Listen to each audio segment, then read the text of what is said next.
If you want to hear me, but can you come a bit nearer? Just come a bit nearer the centre. We've got no megaphone. Well, not a real megaphone anyway. Does it? Does anybody remember somebody called Matthew Kershaw? I've got some dim memory of a rather dim person a year ago today. Do you remember it was the 29th of October 2012 and Matthew Kershaw published his first draft load of rubbish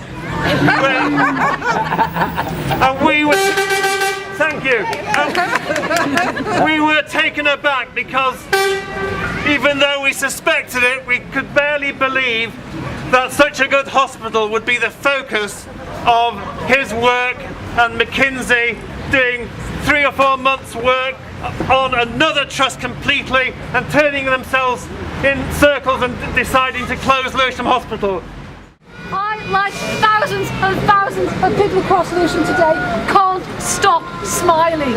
I've come up here from New Cross on the bus and I looked a bit like a lunatic on my own on the bus with a smile from ear to ear.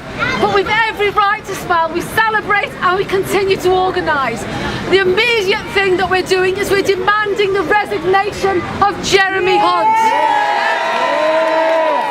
We want his head on a plate. But that is not enough. You get rid of Jeremy Hunt as Lawsley was sacked and Jeremy Hunt was put in his place, and you'll get another Tory with another set of ideas to smash our health service. So getting rid of Jeremy Hunt is a start, but it's not enough. It won't be enough on its own. I work in the hospital. Today was actually my day off. I thought I'd be in court all day, but actually because it finished early, I had a bit of time to spare, so I went round the wards in the hospital and the staff room just to make sure that everybody had heard the news. And people were there literally screaming and dancing and absolutely thrilled with the news that we had won again. So I just thought you should know everybody in that hospital behind us that's heard this news is absolutely thrilled. My name is Chidi Ajimofo. I'm one of the A&E consultants here, and I just really want to say a massive thank you to every single one of you, to everyone in Lewisham, everyone in South East London who has helped to push this campaign, who has helped to save Lewisham Hospital, to save our A&E, our maternity services, our paediatric services, our ITU. Often you don't hear all of the services that would have been cut under this plan, under this absolute abortion of a plan. And I think it's important to list them out. You would have been left with a shell of a hospital. And would it have been a hospital that was carved out because it was failing? No. It would have been carved out purely to balance the budget for the Department of Health and purely to serve the political ideology that this present Secretary of State is following. Just remind ourselves that we've been one of the top 40 hospitals for 5 years running. By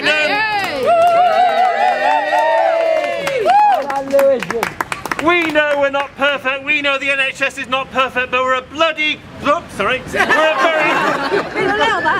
a very good hospital indeed, linked with the community services, at one with the council, providing integrated care to 280,000 people.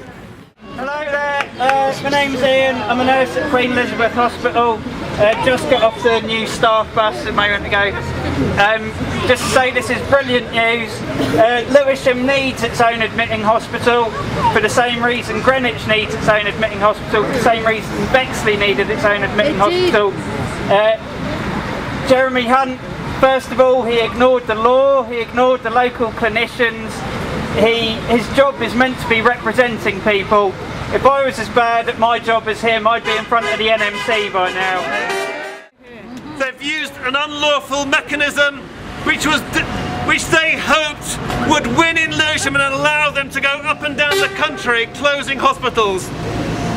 They've got 60 more trusts lined up for use of the TSA. They've got a a war chest of £300 million, and if we had lost this case, they would have used the TSA regime to rip the NHS to shreds over the next 3 or 4 years. Let us be under no illusion that the magnificent response of the Lewisham community has made a huge victory for the NHS. We already have heard from Jeremy Hunt that he's now looking at possibly changing the law. I find it shocking that in the UK, one of the most respected democracies in the world, a government thinks that it's okay to say, since we've lost in the court, we're just going to change the law instead. That sounds more like the behaviour of a Tin Pot dictator. So, tonight, I'm going to celebrate, and then I'll gird my loins for the next challenge. We have to fight tooth and nail the ideas that we don't deserve the same right to healthcare that the rich can afford to pay for. We have to fight tooth and nail that there can be a two-tier health service in this country, a Waitrose health service for the rich who can afford to pay the Waitrose equivalent health prices, and the little health service for those of us who can't afford to pay for a good healthcare system that'll be left to the rest of us. We have to fight tooth and nail to stop them from smashing our NHS. And I was looking at my tweets and I was sharing them with people today, that there are tweets and campaigns all around the country who have been buoyed up by our success today, that gives them strength to carry on campaigning all around the country, not just for our hospital or their hospital, but for the whole of the NHS. Hello,